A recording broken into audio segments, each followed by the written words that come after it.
One, two, one.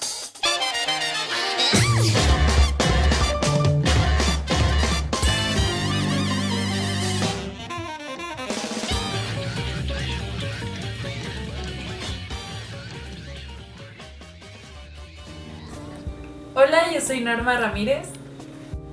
Hola, ¿cómo están? Yo me llamo Roy Espinosa. Hola, ¿qué tal? Yo soy Fernando Vega. Hola, yo soy Abril Negrete.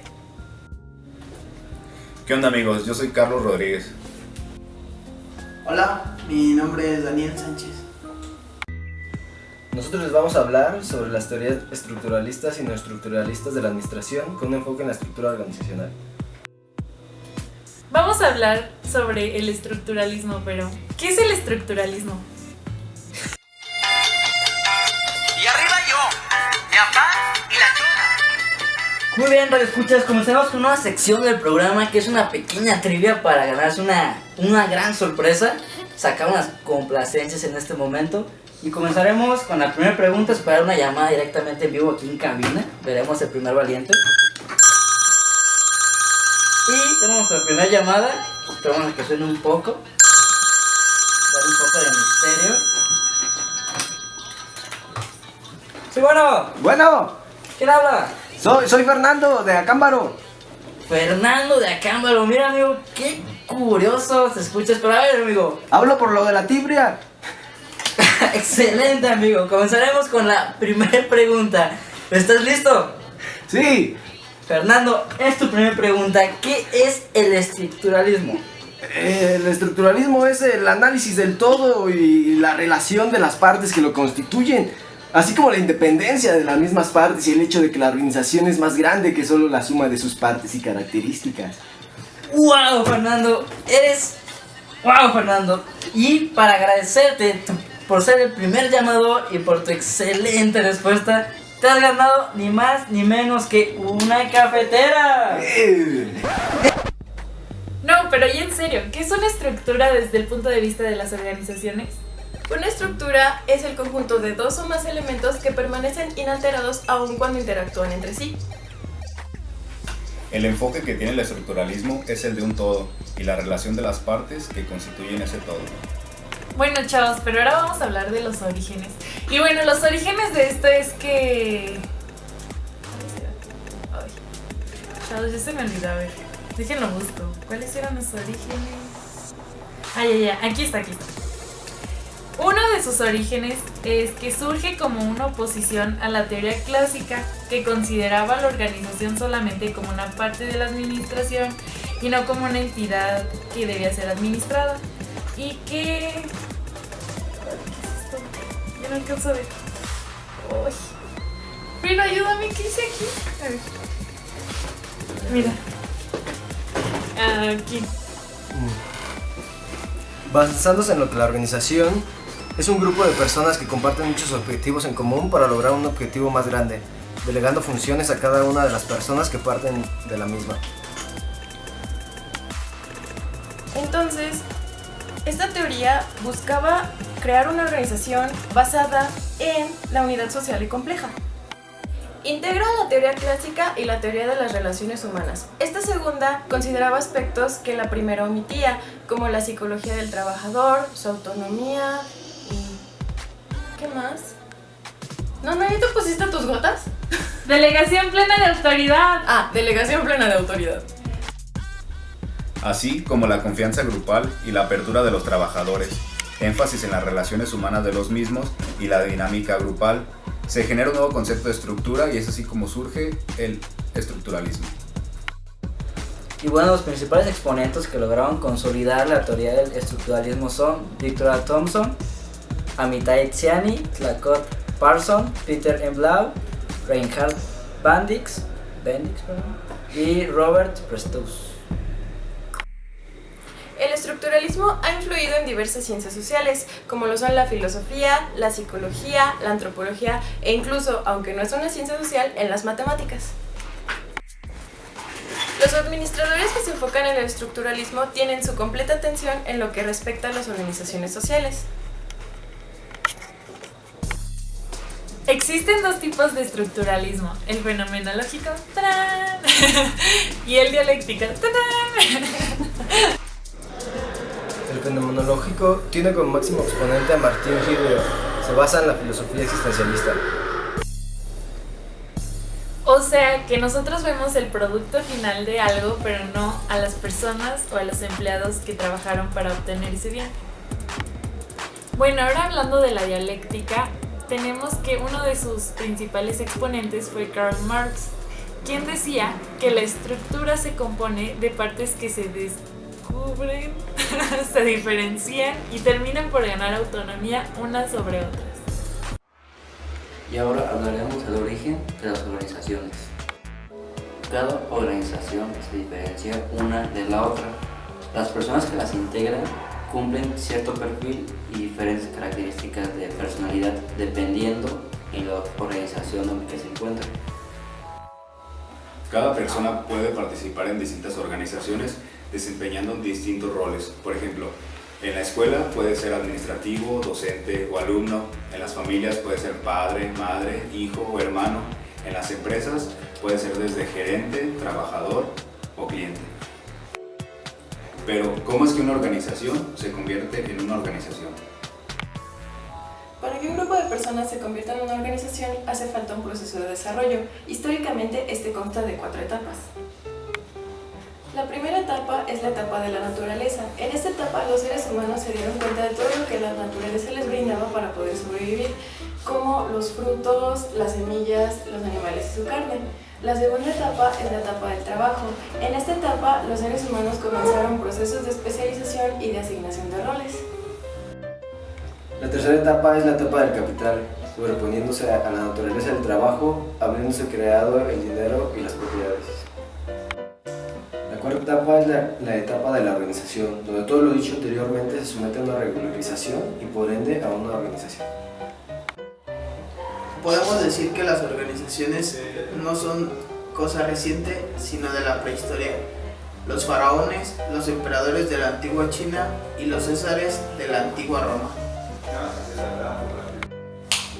Aunque existen desde hace mucho tiempo, tuvieron que pasar demasiadas cosas para que las organizaciones llegaran a ser lo que son ahora. Como el universalismo, que se desarrolló en la Edad Media. En esta etapa de la historia predomina que el espíritu religioso estaba por encima de todo lo demás. Otro ejemplo es el liberalismo económico, que se desarrolló entre los siglos XVII y XIX. En esta etapa se desarrolló el capitalismo. Después pasamos al surgimiento del socialismo, que este surge como la oposición al capitalismo.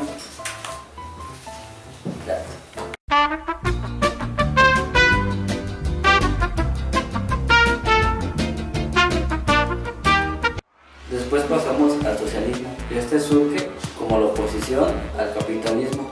Este nace en el siglo XX y creo que no es necesario explicar.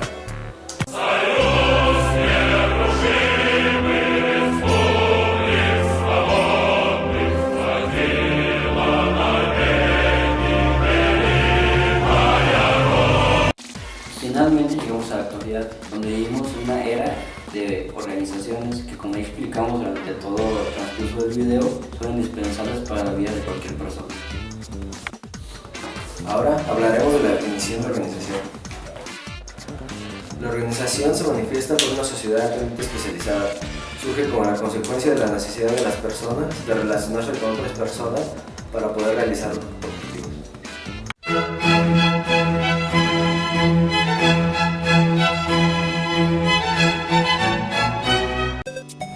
El principal actor de las organizaciones es el hombre organizacional. Él es quien desempeña distintos roles en distintas organizaciones.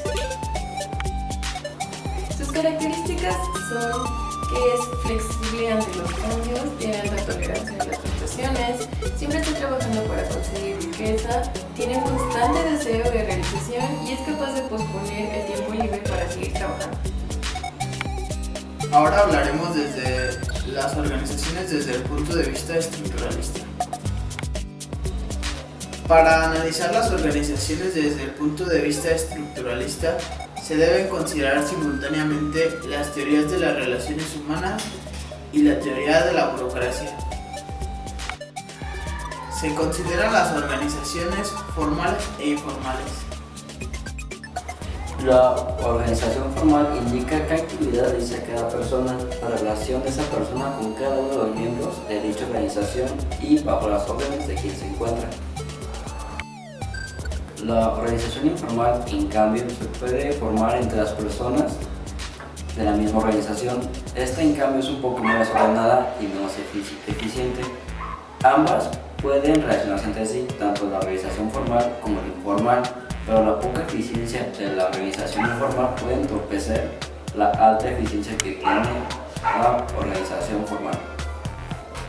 Las organizaciones funcionan a base de recompensas. Estas pueden ser salariales, materiales o bien simbólicas o sociales, otorgadas con el fin de aumentar la productividad y la eficiencia de las mismas organizaciones. También se debe considerar la naturaleza de las organizaciones. Esta puede ser racional, natural o abierta. Primero hablaremos de las organizaciones naturales. Estas se caracterizan por interesarse completamente en el comportamiento de los individuos, su psicología, sus consensos, sus conflictos, su comportamiento. Las organizaciones racionales, en cambio, se enfocan en cómo está organizado y en cómo los trabajadores llevan cada uno sus procesos productivos. Las abiertas se interesan por el contexto, es decir, el ambiente del trabajo que existe dentro de una organización, así como dentro y fuera de la misma organización, el flujo de personas y los recursos de información que salen y entran a la misma organización. Finalmente, integra el análisis de las organizaciones, es decir, la jerarquía que existe dentro y fuera de la organización. Generalmente se basan en 3 niveles: el institucional, donde se encuentran accionistas, dueños, altos empleados y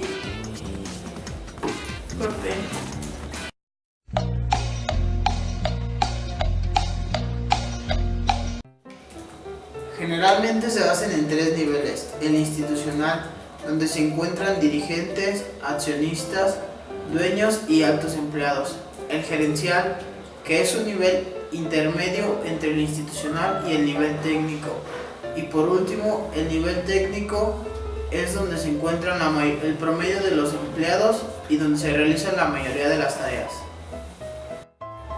Para analizar cualquier organización se basa en la misma rúbrica, sea como sea, pequeña, grande, mediana, privada o pública.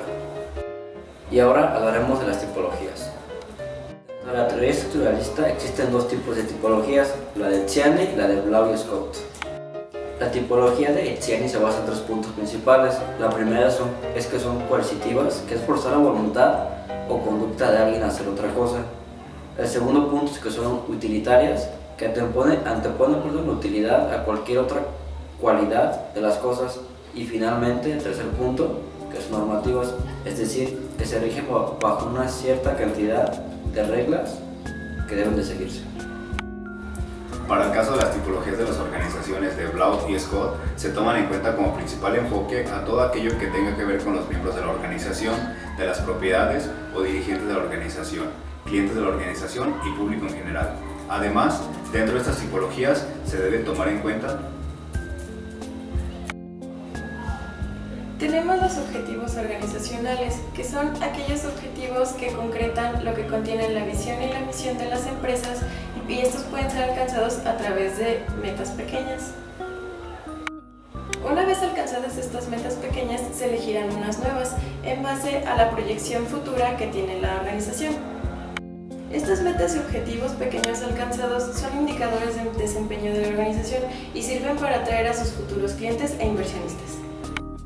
Los objetivos de una organización se determinan en base a un plan inicial o una dirección estratégica. Para esto existen 3 tipos: largo plazo, mediano plazo y corto plazo.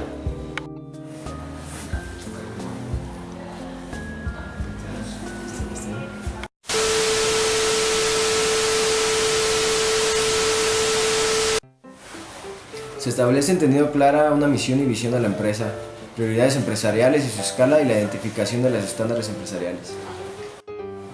Conflictos organizacionales son las diferentes opiniones entre los miembros internos de una organización, como la gerencia, los empleados y la junta directiva. Sus causas son las diferentes opiniones entre los empleados sobre las responsabilidades laborales que causan los conflictos. Por ejemplo, si una empresa cambia sus políticas y procedimientos, los empleados pueden sentirse frustrados por no conocer sus nuevas responsabilidades. Es bastante importante porque puede evitar que un proyecto avance si dos partes no pueden ponerse de acuerdo a la hora de proceder. Si el conflicto es identificado y discutido de manera calmada y abierta, puede resultar en el desarrollo de mejores estrategias y soluciones para los problemas comunes. Si no es tratado de forma apropiada, puede identificarse por varios signos que incluyen la pérdida de productividad, evidente desacuerdo entre los empleados frustrados o proyectos que quedan paralizados porque no se toman las decisiones adecuadamente. Los conflictos positivos tienden a tener el efecto positivo con resultados positivos. Es necesario también que las organizaciones se sometan a evaluaciones críticas. Esto quiere decir que se van a ser evaluadas de manera objetiva según los aspectos de la organización en sí. Muy bien, ahora les vamos a hablar sobre el neoestructuralismo. El neoestructuralismo surge como una necesidad de aplicar cambios a la corriente estructuralista en cuanto a la influencia política, social y económica.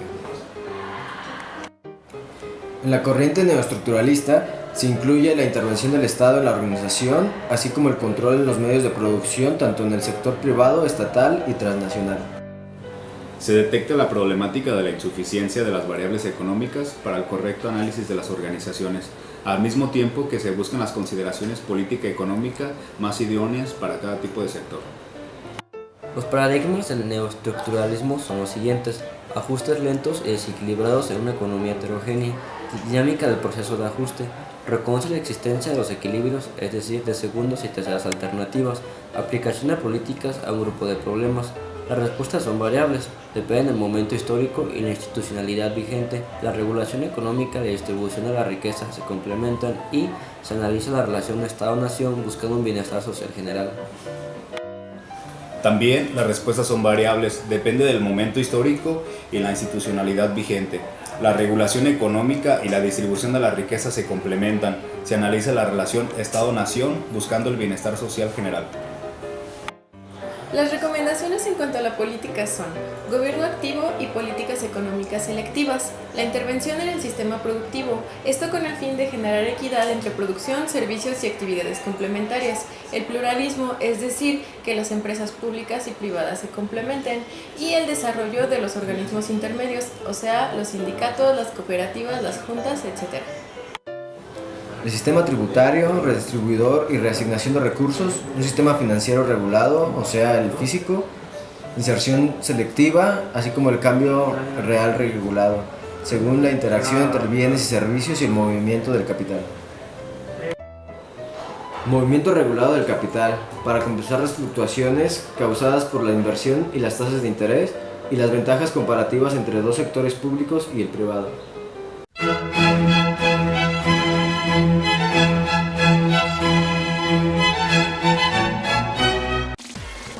Y bueno, y con esto terminamos nuestro video, amigos. Espero les haya gustado y que tengan un buen día.